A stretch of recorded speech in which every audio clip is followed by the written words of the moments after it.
Sam. Thank you so much for joining me today. We are going to be just talking about your life since surgery. You had your ETS surgery for your hands back in November of 2022. Next month will be 3 years. I How know. amazing. Well, what led you to the Center for Hyperhidrosis in the first place? How did you find Dr. Basseri? So I was literally sitting in my New York City apartment one day in the dead of summer. Um, and I like my hands and my feet were just sweating profusely. And I just got to the point where I was like, this is it. Like, I have to find a solution. So I started Googling, and it led me to the Instagram profile for Dr. Basseri. And I literally reached out immediately and I was like, I can't handle this anymore. I sent an inquiry. Somebody got in touch with me within the next like couple of days. And yeah, so I found you guys through social media. Amazing. And how was that consultation with Dr. Basseri? Going into that call, did you know what condition you had? Did you understand hyperhidrosis, or was this kind of all a learning experience for you? I would say I probably didn't know the full backside and like scientific part of hyperhidrosis. It's something that I've dealt with since I was a kid. But I have to say that the call was, with Dr. Passeri himself, which I wasn't expecting. I was expecting maybe just a consultation with a nurse, but no, he starts out the process himself and walks you through everything, goes into more detail than I probably could comprehend, but just very in depth and informational and really comforting just to know that there was a solution. Um, and yeah, it was great. And I, from there, was like, okay, yeah, we're going to do this. Yeah. And had you tried other treatments prior to looking into surgery? I had tried the topicals and I tried Botox. I was going to say, I know there was something else. Mm. I did the Botox in my hands and my feet. My hands was a little more manageable, but the feet was extremely painful. And I was like, I will never do that again. But yeah, I did both of those, and the Botox definitely helped. Mhm. But it's just, with Botox, it wears off after, 3 to 6 months. So it's something you have to do again and again. And I've heard it's just so painful. That was one treatment I never tried, but Yeah, painful, so painful, and insurance often doesn't cover Botox. right. For it to not last, it's like it kind of feels a little hopeless when you've tried something so extreme and it doesn't work. So that's where Yeah, surgery seems extreme, but it's one and done. And that's yeah. what I loved about it. Awesome. So has anything exciting or meaningful happened in your life in the past 3 years? Quite a lot. So I was actually thinking about this morning. I got engaged in 2023. So it was like almost exactly a year after I had my surgery because I got engaged in Thanksgiving of 2023. And then I got married last year in October. I left New York City after being there for 10 years, and I'm expecting my first baby in February. So quite a lot has changed in my life since I had surgery. And I have to say that it probably couldn't have happened at a better time because all of those things that transpired afterwards would have been a totally different situation if I was still dealing with the hyperhidrosis. For sure. Those are all huge milestones in anybody's life. And then thankfully, those came for you after having such a life changing surgery. So I'm sure you were present in those situations, obviously. And if this had been before surgery, we would have been present. And those still are, it's incredible moments, whether you have sweaty hands or not. But just being Right. able to not worry and stress about your hands sweating is such a blessing. And really, it's a luxury when you've dealt with something so severe for your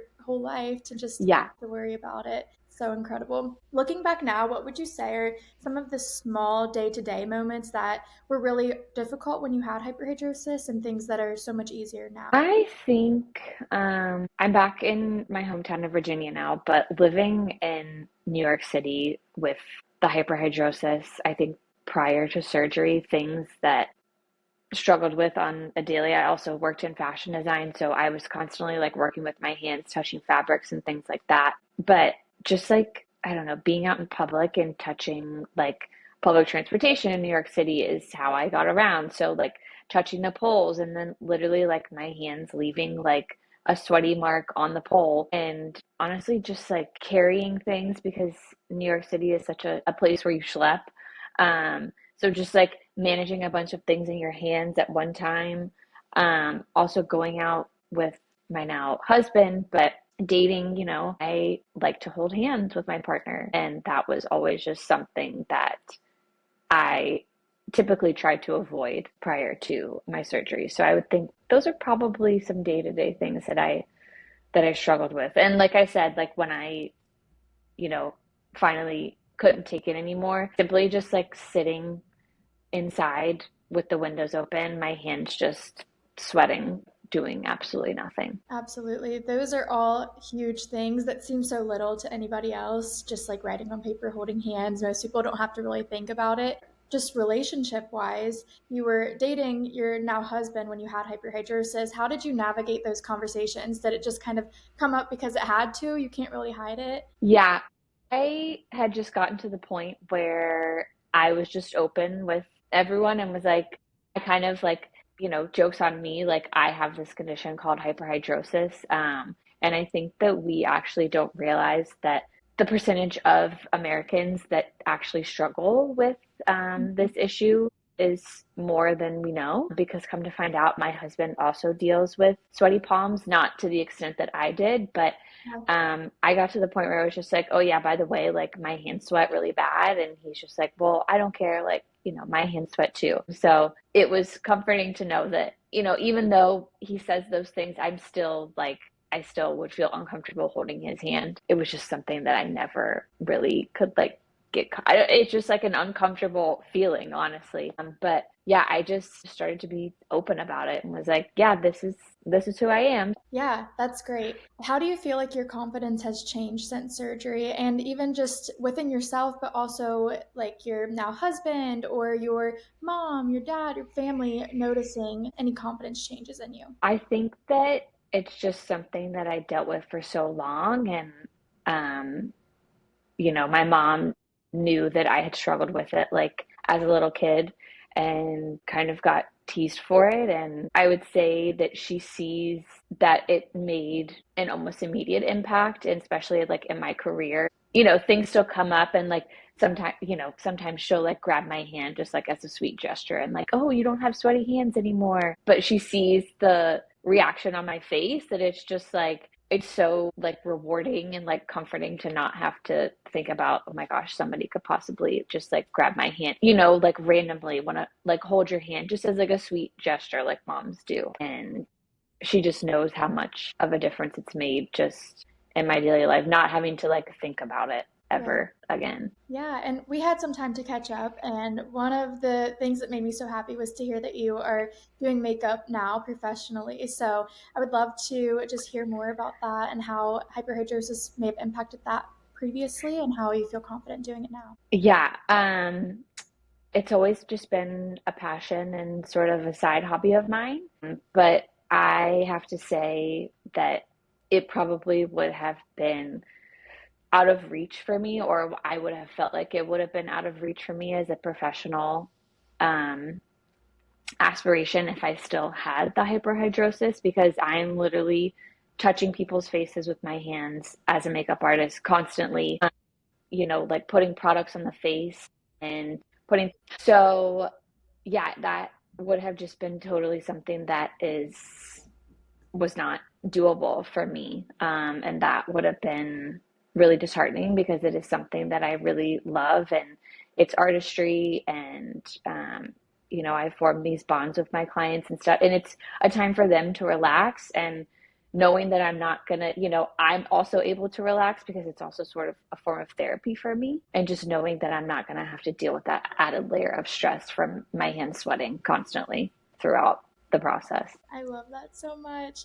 Going Yeah. back to surgery day itself, how was that process for you? Surgery and recovery. So surgery was great. It was super fast. There was, we had a pre-op meeting with the nurse. She just sort of like went over everything, like the process from start to finish, what it was going to sort of be like in the surgical center. Just very, very thorough, very sweet, very just like kind and made you feel comfortable. I think that you and I also met prior to and talked a little bit. And so, yeah, it was just, I felt like super comfortable and confident going into the procedure, knowing that I was in the best possible place that I could be. Yeah. And what did recovery look like for you? So, recovery, I think maybe was a little bit longer than I had anticipated, to be completely honest. I think maybe I just don't heal as fast as some others, and I've seen this in previous procedures that I've had too. And so I think that I just need to understand that as an individual. But yeah, it was just a little, I would say right after, I would say I was fine. I felt great. And I think maybe day 3 is probably when the most discomfort started to sort of like set in. And then I did travel to a friend's very small wedding ceremony in Vegas a couple days after, maybe, which wasn't the best idea for healing, but I had to be there. And then after that, I would say the following week, I wasn't like doing as strenuous of workouts as I typically would, but day-to-day life, I was just, taking things a little bit slower. No crazy, super intense pain, just a little kind of like discomfort and adjustment that you have to get used to. Absolutely. And, that comes with any surgery. So I think the thought of recovery can seem intimidating, but it's like when you're, especially with this surgery, when you have immediate results of dry hands. For me, when I was going through recovery, I felt 100%, I would say, by day 4. I was on vacation on day 4 and felt great, but the timeline is a little bit different. And that chest pressure, it's like, it's not super painful, it's just uncomfortable for a few days. Yeah, And everyone's body is different. So, like you said, some people it just takes a little bit longer to recover, and having your dry hands right away, it's kind of nice because you yeah, are feeling uncomfortable. You're like, hey, my hands are dry. And then the further out you get from it, it's hard to even really remember recovery. It's yeah, really such a short period of time in the grand scheme of things. true. Since you had to travel from out of town, what did that look like for you? Did you turn it into a little vacation and stay longer, or just kind of go out for surgery specifically? Yeah, no, so we were coming from the East Coast. I was in New York at the time. My mom was in Virginia, but we met in New York and then flew to LA. And we were there for 5 days. We came a couple of days early, sort of Mhm. had a couple of days to just like have a girls' trip. And so I would definitely suggest, if you have the option to make a little vacation out of it, because LA is such a fun city. And I think it's also better personally, I feel like, to sort of like calm the nerves, so you're not just like getting there, hitting the ground, going into surgery, boom, but into recovery the next couple of days. You sort of like give yourself a few days to like relax and just hang out and yeah, prep yourself for the procedure. Yeah, and for insurance for you, did you go through insurance or self-pay? So yes, I fought long and hard with the amazing accounting team at Dr. Basseri's office with insurance. And it was definitely initially not fully approved through the plan that I had. But I think in the end, with the help of the team at Dr. Basseri, they were able to get, I think, almost everything covered. As much as a headache as it might have seemed in the moment, it was very much worth it, because I feel like this is obviously a, I'm not exactly sure what the term is, but it is a medical condition. And I think that's something that it should absolutely 100% be covered by insurance. I think that people just don't understand how much that it can like truly affect an individual, and what it means to live with something like this. So if you can, absolutely do everything in your will to get insurance to cover it, because they will.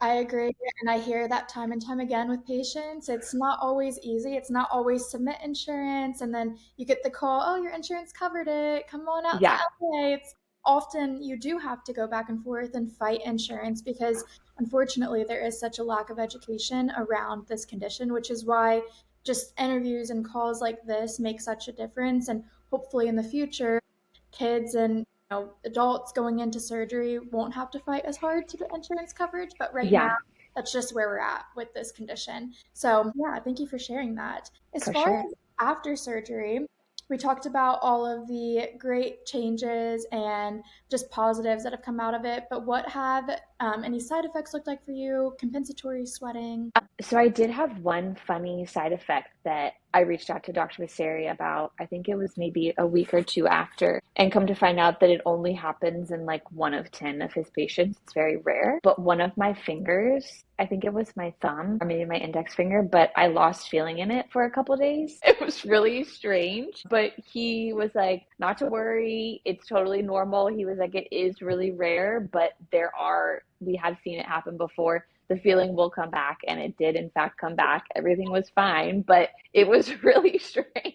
And you're like, what's happening? But I think Yeah, just to pause for 1 second, that goes to show, like for my mom and I, that was a huge bonus to have Dr. Passeri so accessible. Like that's not common to be able to just reach out to your surgeon and say, "Hey, I'm not really yeah, able to feel my finger right now. Is this normal?" And he can respond. And like imagine if you didn't have that access to him, and then you're like, "Oh my gosh, is this forever?" And he was able to just be like, "It happens. It's rare. It'll come back," and it did. And it's yeah, like, so that is a funny side effect, but having that yeah, accessibility to him probably really calmed your nerves in that situation. yeah. So I had that. I did have a little bit of the like sweating more so I feel like in the earlier weeks and maybe months on my chest and on my back just because like your body has to like expel sweat somewhere once you cut off one source. But it was nothing that was like not manageable or completely irregular. I wouldn't say that was walking out of the gym like in a soaking wet like t-shirt after a workout. But yeah, other than that, that was kind of the only side effects that I dealt with. Yeah, and just kind of hitting compensatory sweating a little more because that is really the number one worry that people have going into ETS surgery, especially because of how the surgery used to be done and how some surgeons do it. It's a little murky when people are doing research. They're not sure what that will really look like. Comparing hyperhidrosis and compensatory sweating, how would you kind of differentiate those two? Would you say it's a trade off and it's like the same as your hands, or it's just in certain situations? Say now that I feel like I don't really have any of that compensatory sweating at all. So yours really has gotten better over the 3 years. Yeah, I would say, yeah, maybe the first, like, I don't know, 6 months or maybe the first year is the most that I noticed it. But I would say now I feel like my body's probably at the point where it's like regulated my, Yeah. sweating more and the output that I don't feel like it's so concentrated in those specific areas where it happens to have surgery. So, like the chest and like your abdomen and your back. But yeah, I would say that I probably don't even really deal with it now at this point. As far as just advice and encouragement that you would want to give to other people, maybe they're in your shoes prior to surgery and they've tried other treatments, nothing's really worked for them, what would you say to them?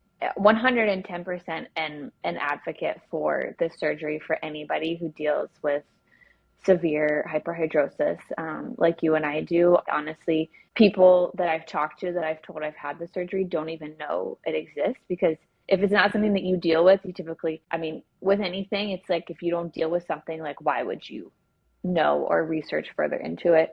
But for those who do struggle with it, I think, like you said, there's just a true lack of knowledge about what can be done to help individuals who struggle with hyperhidrosis. So I love that you continually try to educate people that there is a solution. And I would say if you struggle with it as bad as I know I did, and I think there's probably even more severe cases than mine, like honestly totally changed my life. And so, whatever you hear people say, things that might be like scaring you or, feeling like if there's going to be setbacks or you have reservations, I am just here to say that just go for it. Just do it because you will not regret it. Yeah, absolutely. And what would you say to people who don't have hyperhidrosis? Maybe they're watching this because they have a child that has it or just a loved one, a friend. What would your advice be to them to just support their loved one with hyperhidrosis? I would say, it's just about like, it's not a disease. And I think just like educating them that, it's not this bad thing. Like, yeah, it's uncomfortable. And especially as a kid, like I did get teased, but just it's just something that like you are, you're born with, and it's okay. There's ways to, help it, or if you need to like constant, like as a kid, I was constantly like drying my hands off on my, on my pants or like on a towel. It's okay. And I think just, let them know that there's other people just like them that have this. And it's just something that we just need to continue to educate on, because it definitely is a struggle in the younger ages for sure. That's wonderful. And to wrap everything up, what has been just the best thing in your life since surgery? Oh my gosh. Well, so many things have transpired since I had my surgery. Or just, But I think just honestly, it's like, I don't know if there's like really one specific. I think just like going through life, not having this like subconscious thought of like, for instance, if I was about to get on this call with you and I hadn't had the surgery, my hands would probably start sweating. They would be sweating the whole time. I wouldn't be able to truly focus like on our conversation. So it's just really simple day-to-day life things like that. Like my cat just jumped on my lap, and like petting her with sweaty hands, like having hair all like stuck yes. to it. It's just like things that you don't even like consider if you don't deal with hyperhidrosis. So things that I probably would have thought about on the daily have kind of just been like out of sight, out of mind now at this point, and I just go through life with amazing dry hands. Perfectly said. Well, thank you so much for sharing your story today. Of course.